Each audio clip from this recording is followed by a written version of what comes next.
وہاں سے کیڑے بھی کھا لیتے ہیں، پرندے بھی کھا لیتے ہیں، تو کیڑے اور پرندوں کے لیے اس نے باغ کاشت نہیں کیا، اصل تو اس نے اس باغ کو اپنے لیے، اپنے رشتہ داروں کے لیے، اپنے نسلوں کے منافع کے لیے کاشت کیا ہے۔ اس کائنات کو اصل میں اللہ تعالیٰ نے بنایا ہے اہل ایمان کے لیے۔ کافر تو اس سے اسی طرح فائدہ اٹھاتے ہیں جس طرح باغ سے چڑیا فائدہ اٹھاتے ہیں۔ اب ایمان کمزور ہو جائے تو زندگی گزارنے کا رنگ بدل جاتا ہے۔ ایمان والے کے ساتھ اللہ کا معاملہ بہت خوبصورت معاملہ ہے۔ چونکہ حضرت جب دنیا سے پردہ کر گئے تو عمر 100 سال سے بھی زیادہ تھی۔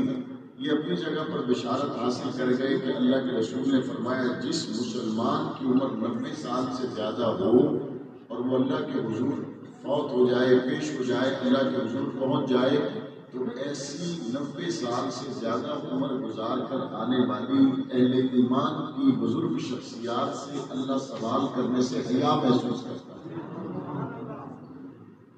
اور اللہ تعالیٰ اس کو بغیر حساب و کتاب کی جنت میں جگہ عطا فرماتے ہیں۔ اور یہاں تک احادیث مبارکہ کا ذخیرہ دیکھنے سے معلوم ہوتا ہے کہ 90 سال سے اوپر اگر کوئی گناہ ہو جائے تو فرشتوں سے کہا جاتا ہے کہ عمر کے اس حصے میں ہے کہ گناہ ہو بھی گیا تو لکھنے کی اجازت ہے۔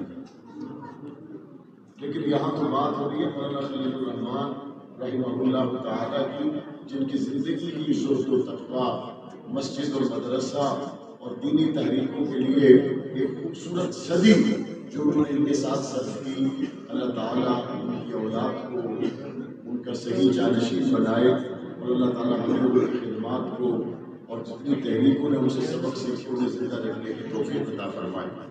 تو عرض یہ کر رہا ہوں کہ ایمان اگر دل میں ہو تو زندگی گزارنے کا رنگ بدل جاتا ہے۔ نوجوانوں کے دل میں جو وسوسہ بہت تیزی سے آ رہا ہے وہ یہ ہے کہ پتہ نہیں مر کے جی اٹھیں گے یا نہیں اٹھیں گے، اور ہمارے نوجوان اس نظریے کو کہاں سے لے رہے ہیں؟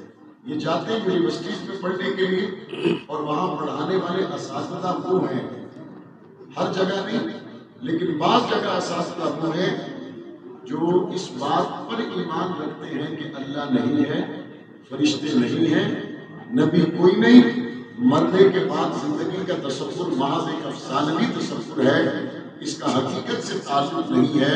اور جب پوچھا جاتا ہے کہ آپ کو یہ بات کہاں سے ملی تو کہتے ہیں کہ فلاں سائنسدان نے تحقیق سے بتا دیا کائنات بنی کیسے ہے، چلی کیسے ہے، اس پہ وقت کتنا گزرا ہے۔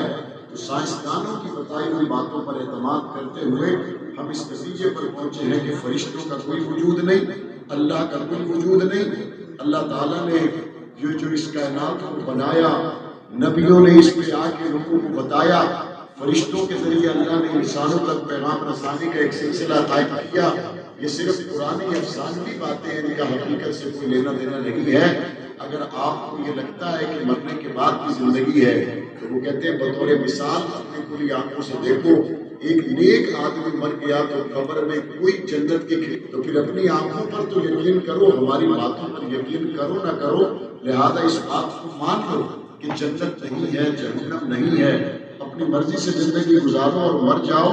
زکوٰۃ دینے کی کیا ضرورت ہے، عشر دینے کی کیا ضرورت ہے، نماز پڑھنے کی کیا ضرورت ہے، یہ جہاد کے لیے نکلنے کی کیا ضرورت ہے، یہ ایک دوسرے مسلمان کے لیے تڑپنے کی کیا ضرورت ہے، جب یہ ہے ہی صرف یہاں کا قصہ اور کہانی، آگے شاید کوئی نہیں، تو آپ کیوں اپنی زندگی اور صلاحیتوں کو برباد کرتے ہیں؟ مسلمان تب تک محفوظ رہے گا جب تک مدرسہ اور مسجد کے قریب رہے گا، جب تک قرآن اور سنت کے قریب رہے گا۔ جیسے دور نکل جائے گا تو بھٹک جائے گا۔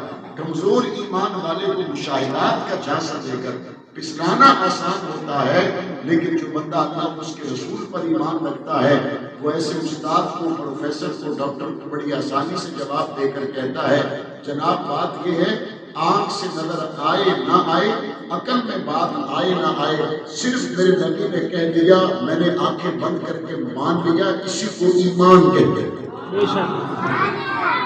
اسی کو کیا کہتے ہیں؟ ایمان کہتے ہیں۔ اور قرآن مجید نفع بخش کن لوگوں کے لیے ہے؟ قرآن مجید نے شروع میں یہ بتا دیا کہ ٹائم ویسٹ مت کریں، یہ نفع صرف ان لوگوں کو دے گا جو الذین یؤمنون بالغیب، جو غیب پر ایمان رکھتے ہو، انہی کے لیے فائدہ مند ہو سکتا ہے۔ جس کا غیب پر ایمان نہیں، قرآن مجید اس کے لیے کوئی نفع کا سامان نہیں ہے۔ نفع کا سامان قرآن مجید میں انہی کے لیے ہے جو غیب پر ایمان رکھتے ہیں، ان کو قرآن مجید ہدایت کے سبق بتائے گا، ان کو دنیا اور آخرت میں کامیابی کے راز بتائے گا۔ اب یہ اس سے اگلا بار کرے گا، کہے گا جناب آپ نے اپنی آنکھوں پر بھی یقین نہیں کیا، ہماری باتوں پر بھی یقین نہیں کیا، 1400 سال پہلے ایک نبی کی بات کو آپ نے مان لیا، آپ نے بڑا گھاٹے کا سودا کیا۔ 2024 سے سائنس بڑی ترقی کر گئی ہے، آپ کی مرضی اگر آپ نے پرانے خیالات پہ اپنی زندگی گزارنی ہے، پر ہمارا تو کام تھا، ہم نے آپ کو بتا دیا، سمجھا دیا، کھل کر زندگی گزارو، نبیوں کا تصور ذہن سے نکال دو۔ تو مسلمان نوجوان اس کو جواب میں کیا کہتا ہے؟ کہتا ہے اچھا یہ بتاؤ جس سائنسدان سے نظریہ تم نے لیا اس کی زندگی کی کسی رات کے بارے میں بتاؤ، کسی دن کے بارے میں بتاؤ، تو وہ بتائے گا کہ وہ نشہ بھی کرتا تھا، شراب بھی پیتا تھا، گرل فرینڈیں بھی اس کی تھی، اور اس کی شادیاں ایسی تھی، اور اس کی ناپاک زندگی میں یہ تھا، وہ تھا، فلان تھا، ڈھگان تھا، اور اس کے گھریلو مسائل اس طرح کے تھے، اور اس کی زندگی کے بارے میں زیادہ ہمیں پتہ نہیں ہے، جو موٹی موٹی باتیں پتہ ہیں وہ میں نے آپ کے سامنے رکھ دی۔ تو مسلمان نوجوان آگے سے اس کو کہتا ہے حد ہو گئی، آپ نے ایک ایسے شخص کو مانا جس کے باپ دادا کا بھی آپ کو پتہ نہیں، میں نے تو اس نبی کو مانا ہے جس کی ماں آمینہ سے لے کر اماں حوا تک کسی نے گناہ نہیں کیا، جس کے باپ عبداللہ سے لے کر حضرت آدم تک کسی نے گناہ نہیں کیا۔ حد ہو گئی، ریت کے ٹیلے پر تم کھڑے ہو، ہم نہیں کھڑے، ہم تو مضبوط چٹان پر کھڑے ہیں، قرآن و سنت کی بنیاد پر کھڑے ہیں، تم اس کی بات مانتے ہو جس کا دن پاک کوئی نہیں، رات پاک کوئی نہیں، جس کی امانت و دیانت کا پتہ کوئی نہیں۔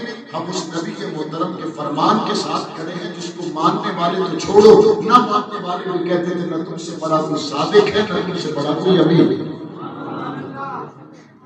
مسلمان تو مضبوط بنیاد پر کھڑے ہیں۔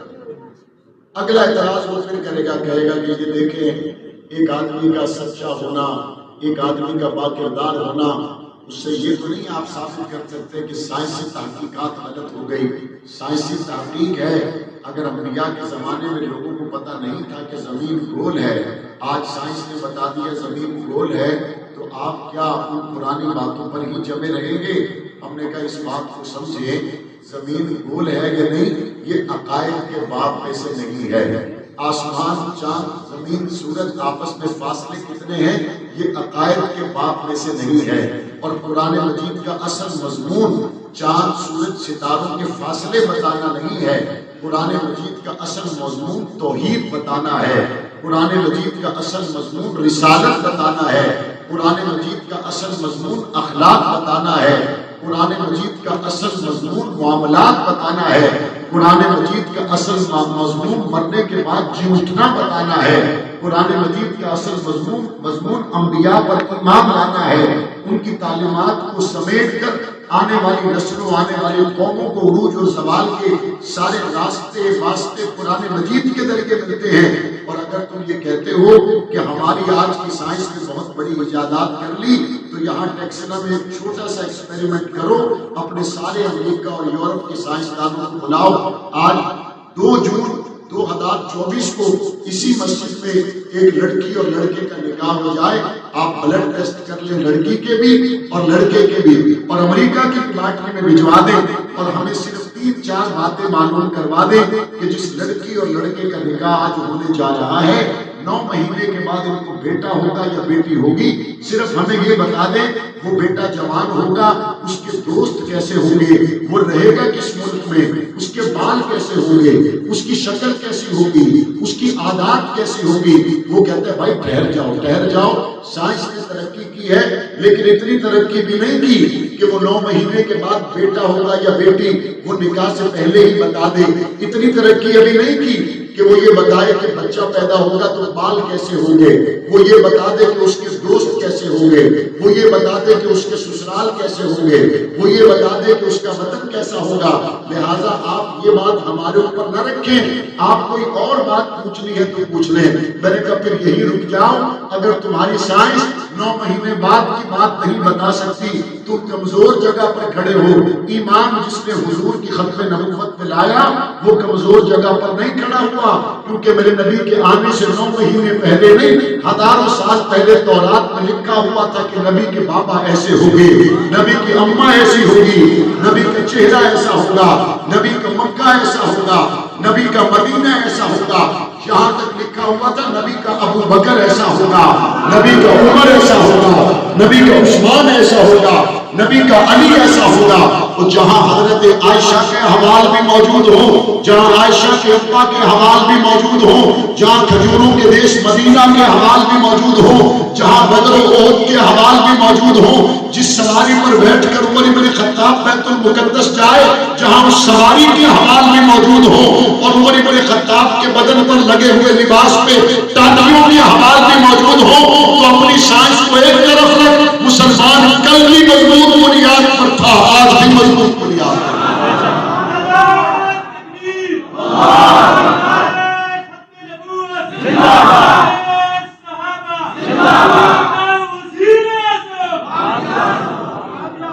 یہ باتیں آپ علماء سے ملے، مساجد کے قریب رہے، مدارس کے قریب رہے، حضرت مولانا خلیل الرحمان رحمہ اللہ تعالی جیسی ہستیوں کے قدموں میں بیٹھے، قرآن و سنت سے جڑے رہے.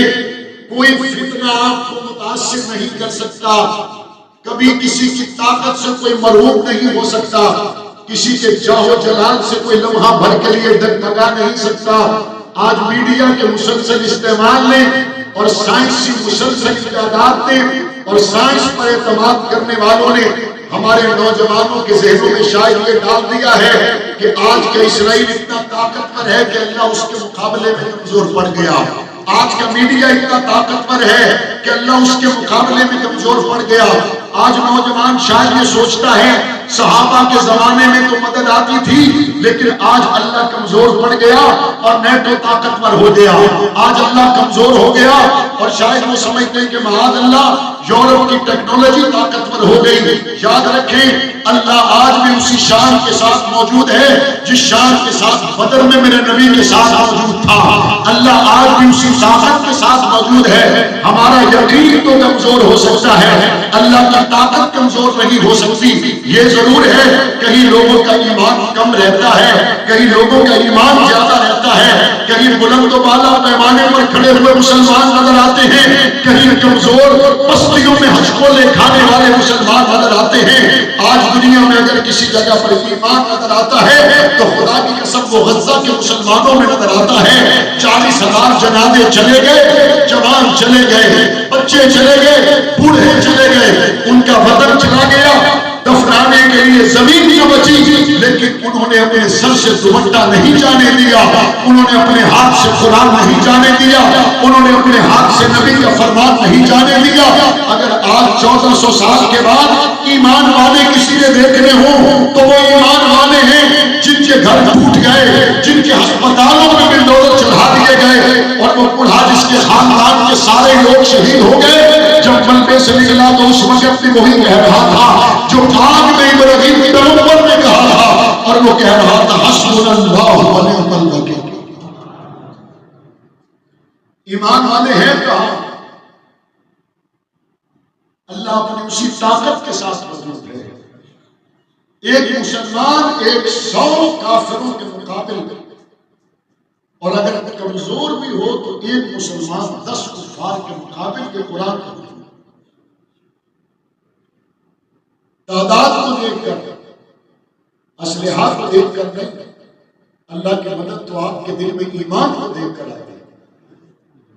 لیکن یہاں ہم دیکھتے ہیں آج کس صورتحال سے گزر رہے ہیں، اور یہ زہر ایک دم نہیں پیا، یہ اس کو پلانے میں کئی دہائیاں لگی.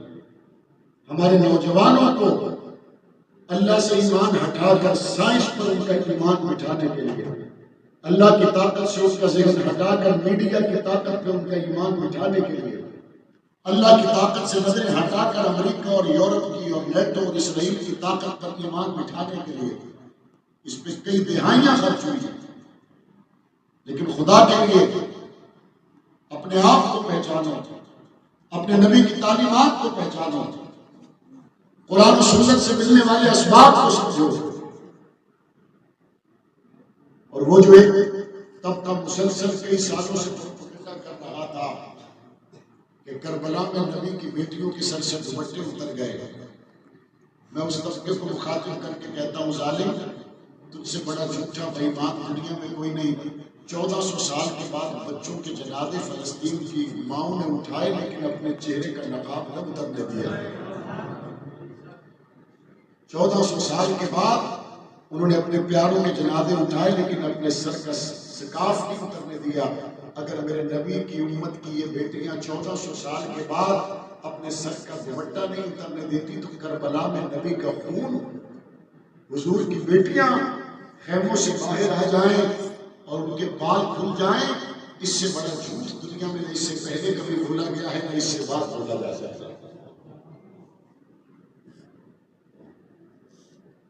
آج آپ یہاں تشریف لائے حضرت سے اور ان کے گلشاہ سے، محبت کے جذبہ سے، ان کی اولاد کی طرف سے کیے جانے والے خیر کے کام ان کے لیے صدقہ جاریہ ہیں. لیکن یہاں آنے والے لوگوں کو ایک اور صدقہ جاریہ کا کام جو میں سونپنا چاہتا ہوں، حضرت کے لیے صدقہ جاریہ ہو اور ہماری راہ نجات کا ذریعہ آخرت ہو ہمارے لیے. وہ کام یہ ہے کہ آپ کچھ نہیں کر سکتے تو کم از کم اتنا آج کی اس بابرکت محفل میں طے کر کے جائیں کہ اسرائیلی مصنوعات کا مکمل بائیکاٹ کریں گے انشاءاللہ. بائیکاٹ کریں گے انشاءاللہ. نوجوان کہتے ہیں کہ ہم فلسطین کے لیے جان قربان کرنے کو تیار ہیں. ابھی تک تو آپ نے 7 اپ کا ذائقہ قربان نہیں کیا، ابھی تک تو میکڈونلڈ کا ذائقہ قربان نہیں کیا، ابھی تک تو KFC میں آپ نظر آ رہے ہیں، ابھی تک تو پیپسی کا ذائقہ قربان نہیں ہوا، تو مسجد اقصیٰ کے لیے جان کیسے قربان کریں گے؟ تو طے کر لیں اسرائیلی مصنوعات کا بائیکاٹ کریں گے. اس مجمع میں جو تاجر بیٹھے ہوئے ہاتھ کھڑا کریں، دکاندار بیٹھے ہوئے تاجر، 1 2 3 4 5 6 7 8 9، بلکہ کھڑے ہو جائیں. جو تاجر بیٹھے ہیں کھڑے ہو جائیں، جو تاجر بیٹھے ہیں کھڑے ہو جائیں. ماشاءاللہ تقریباً 8-10 کے قریب ساتھی یہاں موجود ہیں جو تاجر ہیں، یہاں ٹیکسلا میں ان کی دکان ہے، کاروبار ہے.